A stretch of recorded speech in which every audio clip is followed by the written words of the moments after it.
श्री राम जय जय राम, श्री राम जय जय राम, श्री राम जय राम। श्री गणेशाय नमः। ओम श्री गुरुवे नमः।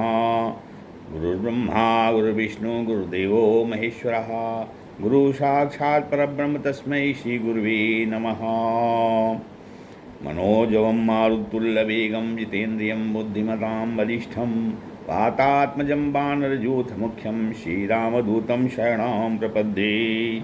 नारायणं नमस्कृत्य नरं चैव नरोत्तमं देवीं सरस्वतीं व्यासं ततो जयमुदीरयेत्। सच्चिदानन्दरूपाय विश्वोत्पत्त्यादिहेतवे तापत्रयविनाशाय श्रीकृष्णाय वयं नुमः। श्रीराम ध्येयं सदा परिभवग्नमधीष्टदोहं तीर्थास्पदं शिवविरिञ्चनुतं शरण्यं भृत्यार्तिहं प्रणतपालभवाब्धिपोतं वन्दे महापुरुषते चरणारविन्दम्।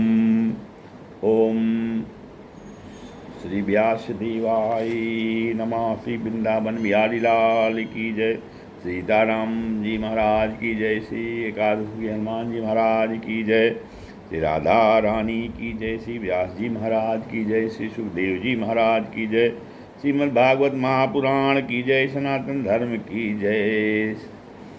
सत्संग के क्रम में आज श्रीमद् भागवत पुराण के प्रथम दिवस की कथा चल रही है, जिसमें कि आत्मदेव ब्राह्मण की कथा है। आत्मदेव ब्राह्मण की कथा चल रही है, जिसमें कि उनके पुत्र गोकर्ण ने उनको समझाया कि हे पिताजी, यह देह तो जो है अनित्य है, नश्वर है, मृत्यु शाश्वत है, अतः मनुष्य को धर्म संग्राम में, अतः आप जो है धर्म संग्राम में लग जाइए। तो गोकर्ण के समझाने पर आपने जो ब्राह्मण को जो है अपने सन्यासी द्वारा बताई गई सभी बातें ध्यान में आ गई, क्योंकि उस सन्यासी ने उनको बताया था कि आपके पास जो है तो 7 जन्म तक तो कोई पुत्र है ही नहीं है, इसलिए जो है उनको पूरी बात याद आ गई। अब गोकर्ण बोले, पिताजी आप तो सबको छोड़कर आप वन में जा भगवान का परमात्मा का भजन करिए। आत्मदेव ने जंगल में जाकर नित्य दशम स्कंध का पाठ करना प्रारंभ कर दिया और अंत में अपने को गोविंद में लीन कर दिया। आत्मदेव कौन है? आत्मदेव जो अपनी आत्मा को देव बना दे उसे आत्मदेव है, वो वही आत्मदेव है। जो अपनी आत्मा को देव बना दे वही आत्मदेव है। और संसार क्या है? संसरत इस संसार, तुंगभद्रा, मनुष्य का शरीर ही तुंगभद्रा नदी है। धुंधली क्या है? क्रोध, कुतर्क और कपट करने वाली यह बुद्धि ही धुंधली है। क्रोध, कुतर्क और कपट करने वाली यह बुद्धि धुंधली है, और उसी बुद्धि अर्थात धुंधली के साथ आत्मदेव का विवाह हुआ है। तो धुंधकारी कौन है? जो सारा समय द्रव्य सुख और काम सुख में बिताए, जो सारा समय द्रव्य सुख और काम सुख में बिताए वही धुंधकारी है। वह या क्रोध, कुतर्क और कपट करने वाली माँ का पुत्र है। क्रोध, कुपा, कपट और क्रोध, कुतर्क को कपट करने वाली ये माँ का पुत्र है। अतः जैसी माँ वैसा ही पुत्र धुंधकारी। माँ पे पुत्र पिता पर घोड़ा, बहुत नहीं तो थोड़ा थोड़ा। तो सूत जी कहने लगे, हे सौनकजी ऋषियों, जब आत्मदेव और भाई जब घर में न रहे तो धुंधकारी ने माँ को और अधिक सताना आरंभ कर दिया। माँ गोकर्ण जी भी चले गए और आत्मदेव भी जो है वह जंगल में चले गए। अब घर में केवल धुंधकारी और उनकी माता धुंधुली बची। जब धुंधुली बची तो वो तो द्रव्य सुख और काम सुख का भोगी था, तो उनको अब अपनी माता को और परेशान करने लगा। पिता के स्वर्गवासी होने पर धुंधकारी धुंधुली को और अधिक पीड़ा पहुंचाने लगा। कहने लगा कि बता दे, तूने धन कहाँ छिपा रखा है? अच्छा, नहीं तो लातों से मारूंगा। इस समय के कला से तंग आकर धुंधुली ने एक दिन रात में कुएं में गिरकर आत्मदाह कर लिया। जमाने का दस्तूर है ये पुराना, जमाने का दस्तूर है ये पुराना, यहाँ जो भी आया उसी को है जाना, यहाँ जो भी आया उसी को है जाना। जमाने का दस्तूर है ये पुराना, कर्म फल को पाकर, कर्म फल को पाकर ये जीव जग में आया, कर्म फल को पाकर ये जीव जग में आया, उसी से यहाँ पर सुख दुख को पाया, उसी से यहाँ पर सुख दुख को पाया। कर्म फल को पाकर ये जीव जग में आया, उसी से यहाँ पर सुख दुख को पाया। यहाँ मौत आती है लेकर बहाना, यहाँ मौत आती है लेकर बहाना, यहाँ जो भी आया उसी को है जाना, यहाँ जो भी आया उसी को है जाना। है मतलब के रिश्ते और मतलब के नाते, है मतलब के रिश्ते और मतलब के नाते, जो आते हैं जग में वो एक दिन है जाते, जो आते हैं जग में वो एक दिन है जाते। है मतलब के रिश्ते और मतलब के नाते, जो आते हैं जग में वो एक दिन है जाते। न है कोई अपना न कोई बेगाना, न है कोई अपना न कोई बेगाना, यहाँ जो भी आया उसी को है जाना, यहाँ जो भी आया उसी को है जाना। जमाने का दस्तूर है ये पुराना। तो अब धुंधली जो है कुएं में, एक दिन रात में कुएं में गिर गई और गिर कर उसने अपना प्राण दे दिया, उसके प्राण चले गए। धुंधली ने निष्कपट पद से छल किया था, धुंधली ने अपने पति से छल किया था। फल स्वयं न खाकर दूसरे के पुत्र वर्णशंकर को अपना बताकर भ्रमित किया, उसके साथ में अवश्य व्यवहार हुआ, उसी के कर्म के अनुसार उसका फल अवश्य मिलना था, मिला भी।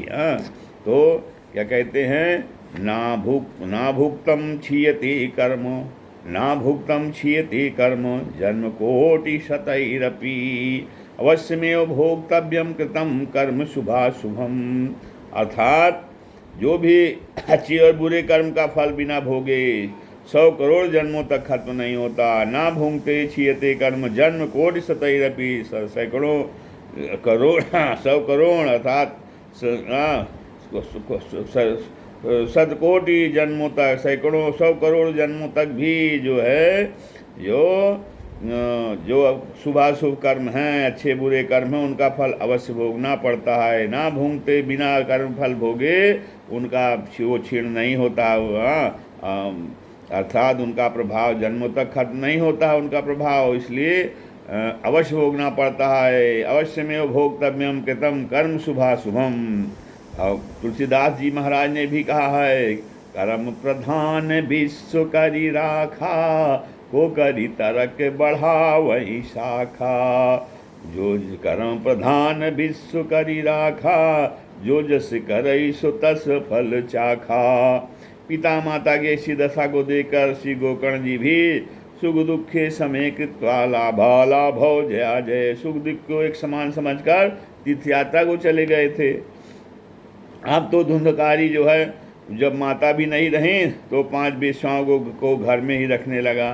अब जब पिता के घर में धन नहीं रहा तो उसने क्या किया, जीवन की भी चिंता न किया और रात में जाकर वो चोरी करके धन लाने लगा। धुंधकारी जो है, जब माता ना रही तो धुंधकारी जो है 5 वेश्याओं को लेकर घर में रहने लगा और अब उसमें पिता का धन धीरे धीरे सब खर्च हो गया। तो वो क्या किया कि रात में जाके चोरी करने लगा। अब 5 वेश्या देखिए कौन कौन हैं, शब्द स्पर्श रस स्पर्श और शब्द रूप रस स्पर्श और गंध, शब्द स्पर्श रूप रस और गंध, ये 5 विषय ही 5 वेश्या हैं। ये 5 विषय वेश्या हैं, शब्द स्पर्श रूप रस और गंध। अब तो धुंधकारी जो है इन 5, तो अब वेश्याओं ने धुंधकारी के इस कृत्य को कि यह चोरी करके, जब वेश्याओं ने देखा कि यह तो चोरी करके धन लाता है तो एक न एक दिन अवश्य पकड़ा जाएगा। और पकड़े जाने पर क्या होगा कि उसको जब ये पकड़ा जाएगा राजा के लोग इसको पकड़ेंगे तो हम भी पकड़े जाएंगे। हाँ, तो हमें भी कारावास आदि का कष्ट भोगना पड़ेगा। हाँ, तो अतः राजदंड के भय से राज भय से भयभीत होकर उन कुलटाओं में एक दिन क्या किया कि रात में शराब के नशे में पड़े हुए धुंधकारी को, रोज शराब पी के वो आता था, तो रात में उस शराब के नशे में जब पड़ा था तो उन कुलटाओं ने जो है बेश्याओं ने क्या किया, इदितानि शीतम के त्वा सुप्तम संबद्ध रश्मि भी, तो रस्सियों से उसको बांध दिया, संबद्ध रश्मि भी, तो सोते हुए उसको रस्सियों से बांध दिया। और वो इस प्रकार अब जो है और उसको मारने लगी। तब जब नहीं मरा तब जले हुए अंगारों को मुंह में भर कर मारने लगी। जब वो मरा नहीं तो उसके मुंह में जले हुए अंगारे भर दिया और रस्सियों से इस प्रकार से जो है धुंधकारी छटपटा कर अपना प्राण छोड़ दिया, त्याग दिया। अब बेश्याओं ने उसकी लाश को क्या किया कि वहीं गड्ढा खोद कर गाड़ दिया और बचे माल को जो है लेकर चलती बनी। फिर पड़ोसियों के पूछने पर कि तुम्हारा पति कहाँ गया है, बताया कि परदेश में धन कमाने गया है। ऐसा दुस्साहस किया बेश्याओं ने। लंबरदार वाला हलवा, लपसी बांटने को कहना फिर हलवा। लंबरदार, हाँ, सब प्राणियों को पत्नी पुत्र पति भाई बंधु अपने अपने भाग के अनुसार प्राप्त होते हैं। आत्मदेव कितने विद्वान धर्मशील और पुत्र कितना दुष्ट हुआ जिसने अपने कुल को नष्ट कर दिया। तो कहते हैं कि अब यहाँ देखिए सभी प्राणी अपने कर्म के अनुसार जो है पत्नी पुत्र पति भाई बंधु अपने भाग के अनुसार प्राप्त करते हैं। आत्मदेव अत्यंत विद्वान थे लेकिन उनका पुत्र कितना दुष्ट हुआ। हाँ, तो जिसने कि अपने कुल को ही नष्ट कर दिया। कहते हैं एकेन शुष्क वृक्षेण दह्यमानेन बहिनिना दह्यते तद्वनम सर्वम कुपुत्रेण कुलम यथा। जैसे एक सूखे वृक्ष में लगी आग सारे जंगल को जला देती है, ऐसे एक कुपुत्र के यदि पैदा हो जाए तो पूरे कुल खानदान को नष्ट कर देता है। हाँ, अब सूत जी कहने लगे, हे ऋषियों, धुंधकारी पापाचारी होने के कारण प्रेत योनि को प्राप्त हो गया। धुंधकारी जो है प्रेत योनि को प्राप्त हो गया। धुंधकारी बभूवा महान प्रेतः कुकर्मतः। हाँ, तो वो बहुत बड़ा प्रेत हुआ। अब फिर तो भूख प्यास से व्याकुल रहने लगा। हाँ, अब कुछ समय बाद जो है गोकर्ण ने जब सुना कि धुंधकारी का प्राणांत हो गया है तो वे गया में जाकर के साध कर्म करने लगे, पिंडदान किया उन्होंने। और कुछ समय बाद अपने नगर में घूमते घूमते आए तो लोगों ने बताया आपका भाई प्रेत बनकर नगर वासियों को कष्ट देता है। गोकर्ण अपने घर के स्थान पर जो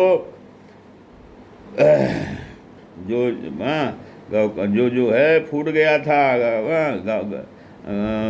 तथा तभी धुंधकारी ने को रूप धारण करके जो है भयभीत करने लगा। गोकर्ण अपने घर के स्थान पर तो गोकर्ण बोले तुम कौन हो, लेकिन बोलने में असमर्थ था।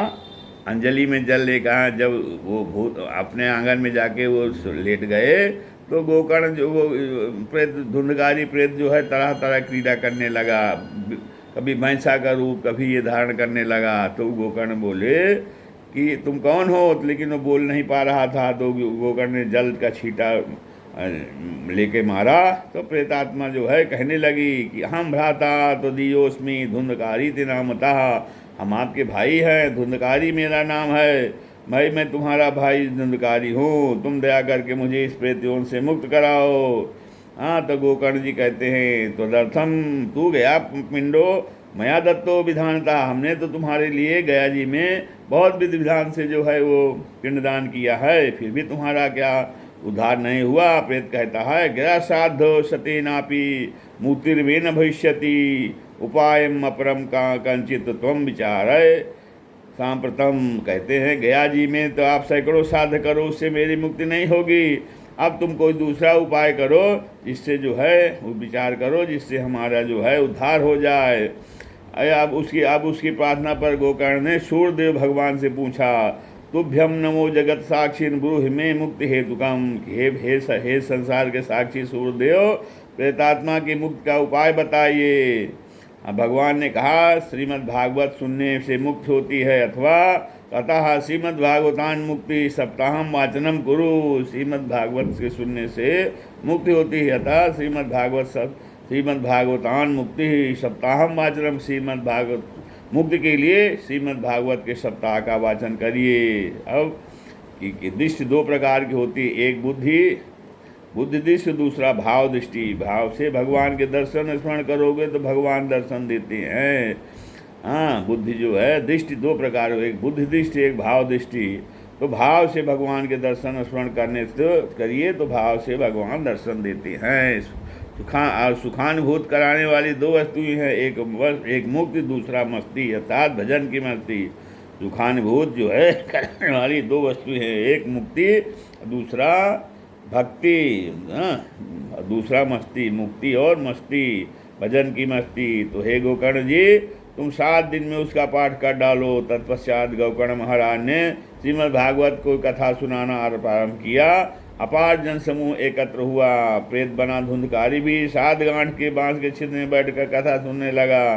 7 गांठें, पहले शब्द, फिर रूप रस स्पर्श गंध, शब्द स्पर्श रूप रस और गंध, फिर राग द्वेष।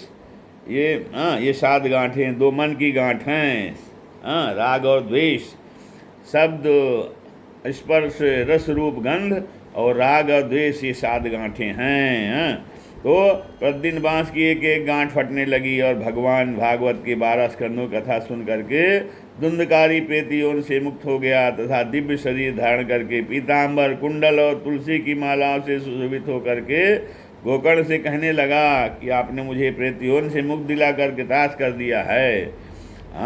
तो जब उसमें 7 गांठ का बांस बांधा गया था तो उसमें 7 गांठ थी, प्रतिदिन एक एक गांठ फटती गई और 7वें दिन गोकर्ण को मुक्ति प्राप्त हो गई। 7 गांठ हैं, शब्द स्पर्श रस रूप और गंध, और रूप रस और गंध, और फिर राग और द्वेष, 2 गांठें, ये मन की गांठ है।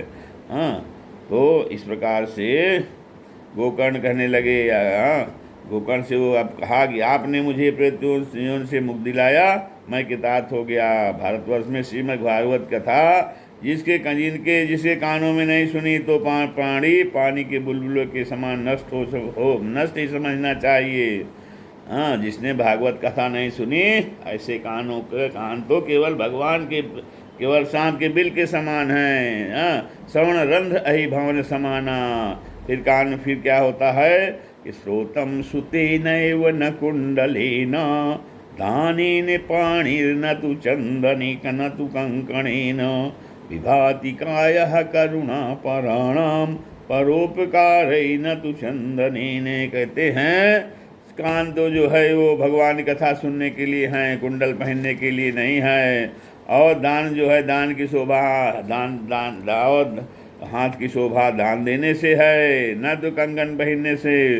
विभादिकाया करुणा परम, शरीर की जो है सुंदरता दया करुणा से है, चंदन लगाने से नहीं है। जिसके मन में भगवान के दर्शन और कथा सुनने की इच्छा नहीं है।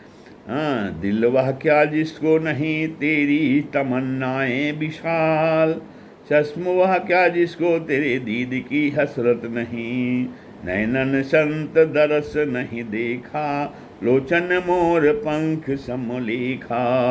और जिसमें जिन्हें हरि कथा सुनी नहीं काना, श्रवण रंध अहि भवन समाना। श्रवण रंध, तो जिन्होंने भगवान की कथा नहीं सुनी है उनके जो कान के छेद हैं वो तो सांप के बिल के समान हैं। श्रीमद् भागवत के श्रवण से प्राणी के सारे संशय दूर हो जाते हैं और हृदय की ग्रंथियों का भेदन हो जाता है और सारे पाप नष्ट हो जाते हैं। तभी आकाश में विमान आया और धुंधकारी उसमें बैठकर जाने लगा। तब गोकर्ण देवदूतों से बोले, मेरी कथा तो इन सभी ने सुनी है। यह कथा 2 प्रश्न पूछने वाले सुनने वाले सबको पवित्र करती है। यह कथा तो दोनों को, प्रश्न पूछने वाले और सुनने वाले दोनों को पवित्र करती है। वक्ता श्रोता दोनों पवित्र करती है। वासुदेव कथा प्रश्ना पुरुषास्त्रीन पुनाति ही वक्तारम पृच्छकम सोतुस्त्रम पादम सलिल यथा। धुंधकारी को प्रेतियों से मुक्ति मिली। इस बात को विदेश में प्रेत जीवन सत्य है, इस बात को विदेशी भी मानते हैं। स्वतंत्रता प्राप्त के बाद लंदन के प्रमुख समाचार पत्रों में समाचार छपा था कि डेविड जब चीन से वापस अपने देश लंदन आए तो एक कोट लाए थे, नीलाम से लाए थे। बीमार रहने लगे, डॉक्टरों को खूब दिखाया, दवा चली, कोई रोग नहीं मिलता, न ठीक होते, मरणासन हो गए। एक दिन उनकी पत्नी फातिमा के पास गई, उसने बताया तुम्हारे पति जो नीलाम से खरीद कर कोट लाए हैं वह उस आदमी का है जिसे सब डाकुओं ने मार दिया था, और अब भी उस कोट पर खून के छींटे हैं, प्रेत बनकर उसमें रहता है। कोट को उतरवा कर जला दिया। देवी धीरे धीरे पूर्ण स्वस्थ हो गया। अब गोकर्ण बोले, जब कथा सुनकर सब मनुष्य पाप रहित हो गए तो सबको विमान क्यों नहीं आ जाए? पार्षद बोले, श्रवणस्य विभेदेने फलम भेदवत संस्थिता, कि इन लोगों में श्रवण का भेद है। हाँ, वो सब कथा स्वयं सुनी परंतु सुनने में भेद है। सुनी सबने परंतु धुंधकारी की तरह मनन नहीं किया। अधीड़म च हतम ज्ञानम प्रमादेने हतम सुतम, संदिग्धो हि हतो मंत्रो व्यग्रचित्तो हतो जपः, अवैष्णवे हतो देशो हतम साध्यम अपात्रकम। ये कहते हैं कि शंका होने से मंत्र जो है फल नहीं मिलता। मंत्र से अधीड़म च हतम ज्ञानम, अचंचल चित्त से जब नष्ट हो जाता है। जिस देश में वैष्णव नहीं रहता वह देश नष्ट हो जाता है, और अयोग्य व्यक्ति की उपस्थित से श्राद्ध नष्ट हो जाता है। हतम श्राद्धम अपात्रकम। तो इन सब ने कथा तो सुनी है, पर ऐसी सुनी ना सुनी एक बराबर रही। अब पार्षद बोले, ऐसी कथा सुनने से क्या फ़ायदा? जो कथा में शांत से मन लगा के सुनते हैं तब फल प्राप्त होता है। एक बार आप पुनः कथा कहिए। ये सब यदि एकाग्र मन से कथा को श्रवण करेंगे तो अवश्य वैकुंठ प्राप्त होगा।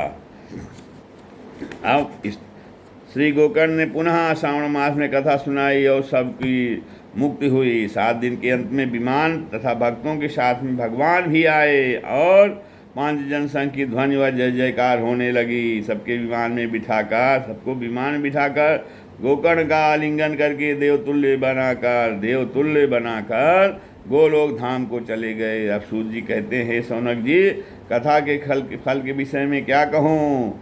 जिसने अपने कानों से कर्ण गोकर्ण कथाक्षरो वै पीतस्य ते गर्भ गताम न हुआ। जिसने अपने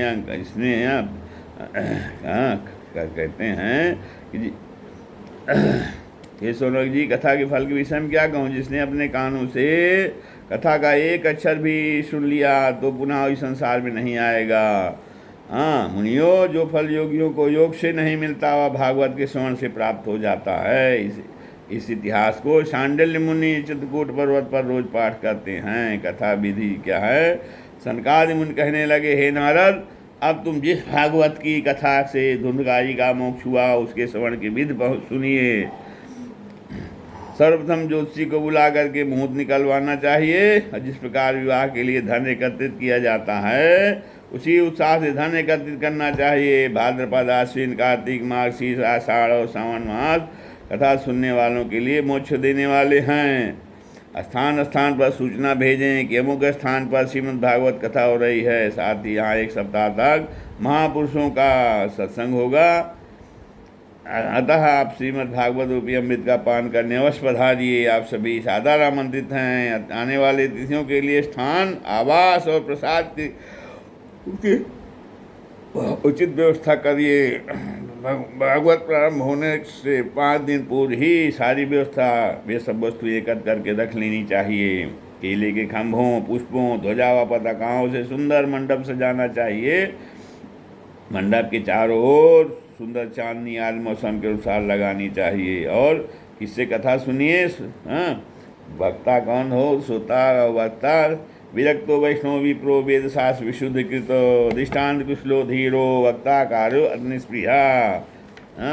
तो इस प्रकार से वक्ता जो है वेद शास्त्र का ज्ञाता, दृष्टांत देने में कुशल, शांत चित्त वाला हो, धीर होना चाहिए। अच्छा, वक्ता समंत्रवोचम तृणामासनम वरम समासना पुण्य यानी रुच्याद वीर्यम ब्रजेत। अर्थात वक्ता के बैठने के स्थान से ऊंचे स्थान पर बैठकर कथा सुनने से पुण्य की हानि होती है, ऐसा लगता, दोष लगता है। शिष्यते हम सह हनुमान जी वाला दृष्टांत है। महाभारत के युद्ध के समय श्री कृष्ण ने अर्जुन को गीता का उपदेश दिया। समाप्त कर अर्जुन की तरह ध्वजा से उतरकर हनुमान जी ने भी प्रणाम किया। मैंने भी प्रभु गीता सुनी है और मैं भी आपका शिष्य हूँ। हनुमान जी कहते हैं, श्री कृष्ण बोले, तुमने वक्ता के आसन के ऊपर बैठ कथा सुनी है, आपको पाप लग गया है, अतः तुम पिशाच हो जाओ। जब हनुमान जी ने प्रार्थना की तो श्री कृष्ण ने गीता पर भाष्य करने का आदेश दिया। तब हनुमान जी ने पैशाच भाष्य के नाम से भाष्यकार के रूप में मुक्त हुए थे। इससे आख्यान के पठन पाठन श्रवण से पितरों की तृप्ति होती है, विशेषकर श्राद्ध के दिनों में। हे हनुमान, अब हनुमान जी की स्तुति किया जा रहा है। एक हनुमान जी की स्तुति है, क्या है? सदसि बसंतम समुदो सुमृदु हसंतम कपिशुलसंतम धरी संतम जित हरिदंतम कृत विपदंतम युधि निनंदंतानंतम श्रितम संतम सदनुभवंतम सततमवंतम प्रभुवरवंतम प्रभवंतम स्वहिदिरमंतम सुरतनुमंतम स्मर परमम तनहतम हनुमंतम। कथा कहने वाले के साथ उतना ही योग्य पंडित रखना चाहिए जो श्रोताओं को शंकाओं का समाधान कर सके। सर्वप्रथम श्रीफल और मंगल द्रव्यों से श्रीमद् भागवत की पूजा करना चाहिए। ये कृष्ण स्वरूप आप मेरे मनोरथों को पूर्ण करिए। 5 पांडवों का वर्णन करना चाहिए। एक ब्राह्मण से द्वादशाक्षर मंत्र का सप्ताह पर्यंत जाप कराना चाहिए। तत्पश्चात ब्राह्मणों, संतों व कीर्तन करने वालों को प्रणाम करके व्याख्यान पर बैठना चाहिए। अरे प्रणमहु सब ही धरनी धरि सीसा करहु कृपा जन जानी मुनीसा। कथा में दोपहर को विश्राम देना चाहिए। वक्ता और श्रोता दोनों को अल्पाहार आवश्यक है। श्रोता को आप उपलब्ध करके कथा श्रवण में व्याख्यान आए तो एक समय भोजन करे। श्रोता बिना दीक्षा लिए हुए हो। विष्णु दीक्षाम विहीना नाम नाधिकारम कथांजये कथा श्रवे। तो यह कथा वक्ता और श्रोता को ब्रह्मचर्य का पालन करना चाहिए। पत्तल पर ही प्रसाद पाना चाहिए। दुष्ट, म्लेच्छ, भगवान और चित्रों से द्वेष करने वाले से भाषण नहीं करना चाहिए। किसी को झूठा भोजन ना दे। नोच्छिष्टम कश्चित् दद्यात् उच्छिष्ट भोजिना स्वाना। उत्कृष्टम शिष्टम उच्छिष्टम। भोग लगा हुआ प्रसाद जो भंडार गृह में शेष रहता है वह झूठा नहीं है। उत्कृष्टम शिष्टम उच्छिष्टम। तो सप्ताह की समाप्ति यथाशक्ति वक्ता और पुस्तक की पूजा करे। अन्य ब्राह्मणों को भी यथाशक्ति दक्षिणा दे। श्रोताओं को भरपूर प्रसाद की व्यवस्था करे। श्रोता विरक्त हैं तो दूसरे दिन गीता का पाठ कराएं। यदि गृहस्थ हैं तो तिल चावल सहित शहद घी तथा सुंदर खीर बनाकर हवन करना चाहिए और मधु और खीर का भोजन तथा दक्षिणा देकर तृप्त करे। यह कथा अर्थ, धर्म, काम और मोक्ष देने वाली है। सनकादिक ऋषि बोले, हे नारद, सब शास्त्र दूध और भागवत घी, सब शास्त्र आम के वृक्ष भागवत आम, सब शास्त्र एक श्रीमद् भागवत चीनी मिश्री हैं। भागवत धर्म क्या है? निष्काम भाव सेवा करना भागवत धर्म। निष्काम भाव सेवा करना भागवत धर्म है। कथा स्थल पर चौका लगाना, झाड़ू लगाना, जल सेवा करना, हरी दरी फर्श बिछाना, श्रोताओं के बैठने बिठाने की समुचित व्यवस्था करना भागवत धर्म है। पैसे तय करके कथा करना भागवत धर्म नहीं है। श्री राम जय राम जय जय राम। अब भागवत व्याख्या क्या है? भा के कहेते भाग कुल खुल जात, भक्तन के गा के कहेते गुमान मिटी जात है। वाके कहेते वर्ण होत विष्णु भक्तन में, ताके कहेते भव सिंधु तर जात हैं। भागवत भासे भक्ति, गा से ज्ञान, वा से वैराग और ता से त्याग। भासे भागवत, गा से ज्ञान, वा से वैराग और ता से त्याग। श्रीमद् भागवत कथा सर्व सिद्धांत निष्पन्नम अर्थात सबका भला करने वाली है। सनकादिक कहने लगे, हे नारद जी, नारद किसे कहते हैं? नारम ज्ञानम ददाति नारदः, लोक विज्ञाकार कहा नारदा, लोक रंजको नारदः। श्रीमद् भागवत की कथा श्रवण से अब आपने जिनके लिए प्रयास किया था उनका ज्ञान वैराग्य का कष्ट दूर हो गया, आपका मनोरथ पूर्ण हुआ। नारद जी हर्ष से भरकर कहने लगे, हे मुनियो, अद्य में भगवान लब्धा सर्व पापे हरो पाप धर हरो हरि। अब आज मुझे सारे पापों को दूर करने वाले श्री नारायण की प्राप्ति हो गई। इसी समय वहाँ पर्यटन करते हुए श्री योगेश्वर सुखदेव जी का आगमन हुआ। सबने उड़कर सम्मान स्वागत किया, आसन दिया। आसन बैठकर श्री सुखदेव जी कहने लगे कि भागवत में राग द्वेष रहित सत्पुरुषों को छल कपट रहित निष्काम परम प्रेम का निरूपण किया गया है। यह पुराण सब पुराणों का मुकुटमणि है। यह सत्यलोक वैकुंठ और कैलाश में दुर्लभ है। भागवत के श्रवण से ही श्री हरि अपने भक्तों के हृदय में प्रकट हो जाते हैं। अब सुखदेव जी कहते हैं, निगम कल्प तरोर्गलितम फलम सुखम खादमृत द्रव संयुतम पिबद भागवतम रसमालयम मुरहो रसिका भूवि भाविका भावुका। कहते हैं, रसास्वादन में चतुर भावुको पुरुषो, आप वेद रूपी कलतर सुख के मुख से च्युत अमृतमय रस के से पूर्ण फल का मुक्ति पर्यंत पान करने वाली है। श्रीमद् भागवत वैष्णव का धन है, पापियों का तारणहार है। श्री सूत जी कहने लगे, सौनक जी, श्री सुखदेव जी कितना कहने के बाद वहाँ प्रहलाद बलि उद्धव के सहित श्री हरि प्रकट हो गए। अब प्रहलाद स्थालधारी तरल गति गया चोद्धव कांसधारी वीणाधारी सुरर्षि ईश्वर कुशल कुशलतया राग करता अर्जुनो भूत इंद्रो वादीन मृदंगम जय जय शुकराः कीर्तने ते कुमारा यत्रागे भाव भगवक्ता सरस रचनया व्यास पुत्रो बभूवो। प्रहलाद जी ने ताल बजाया, उद्धव ने विजय घंट, नारद ने बीड़ा, अर्जुन ने राग उठाया, इंद्र ने मृदंग बजाया। सब देव जय जयकार करने लगे। नारद आदि से श्री हरि की पूजा करने लगे। नृत्य होने लगा, कीर्तन होने लगा। उस कीर्तन का दर्शन करने पार्वती सहित शंकर जी आए, ब्रह्मा जी आए, सब गाने लगे, मेरो मुरली मनोहर नंद लाला, मेरो मुरली मनोहर नंद लाला, कृष्ण गोविंद गोविंद गोपाला, कृष्ण गोविंद गोविंद गोपाला, मेरो मुरली मनोहर नंद लाला, मेरो रास रचैया नंद लाला, मेरो रास रचैया नंद लाला, मेरो मुरली मनोहर नंद लाला, मेरो गाय चरैया गोपाला, मेरो गाय चरैया गोपाला। तदनंतर श्री हरि ने कथा श्रवण से भक्तों के मनोरथ सिद्धि का वरदान देकर देवताओं सहित वहाँ से अंतर ध्यान हो गए।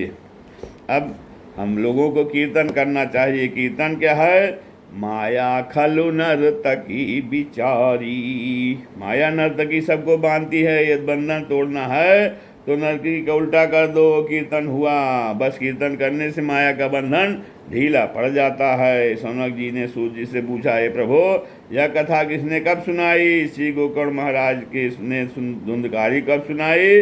सनकादिक मुनियों ने नारद जी को कब सुनाई थी? और श्री सुखदेव जी ने महाराज परीक्षित कब सुनाई थी? अब आप बताने कृपा करें। श्री सूत जी बोले, संसार में प्रत्येक वर्ष प्रत्येक को प्राप्त नहीं होती। कथा कीर्तन सत्संग भागशाली ईश्वर के भक्तों को ही मिलता है, वरना कथा कीर्तन होता रहे और लोग पत्ते खेलते रहेंगे, गप फाँकते रहेंगे, परंतु भागहीन कथा में नहीं बैठ सकते।